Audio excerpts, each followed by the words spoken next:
सोलापूर महानगरपालिका निवडणूक 2026च्या पार्श्वभूमीवर प्रभाग क्रमांक 22 मध्ये भाजप उमेदवार किसन जाधव, दत्तात्रय नडगिरी, अंबिका गायकवाड, चैत्राली गायकवाड यांचा होम टू होम प्रचाराला उत्स्फूर्त प्रतिसाद मिळत आहे। मागील 20 वर्षात किसन जाधव, नागेश गायकवाड यांनी कोट्यावधी रुपयांचा निधी आणून रस्ते, पाणी, ड्रेनेज आणि मूलभूत सुविधांचा कायापालट केला आहे। आमदार देवेंद्र कोठे यांच्या माध्यमातून पुन्हा मोठा निधी मंजूर झाला आहे।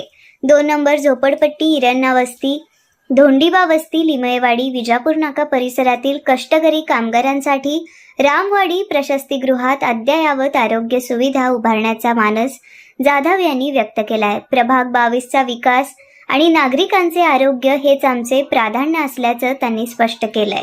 नागरी आरोग्य केंद्राच्या माध्यमातून माझ्या भागातील 1 नंबर झोपडपट्टी असेल, 2 नंबर झोपडपट्टी असेल, लहान इराण वस्ती, मोठी इराण वस्ती, धोंडीबा वस्तीचा परिसर, गैबीपीर नगर, सनत नगर, मंजुनाथ नगर, लिमेवाडीचा परिसर, सेटलमेंट परिसर, यतीमखाना, विजापूर नाक्याचा परिसर, सोनीनगर, हुडको आदी सर्व भागातील माता भगिनींना त्या ठिकाणी चांगल्या पद्धतीचा आरोग्य सेवा मिळावं आणि आरोग्य सुविधा चांगल्या पद्धतीने व्हावं यासाठी रामवाडी प्रसूतिगृहाला अद्ययावत करण्याचा आमचा मानस।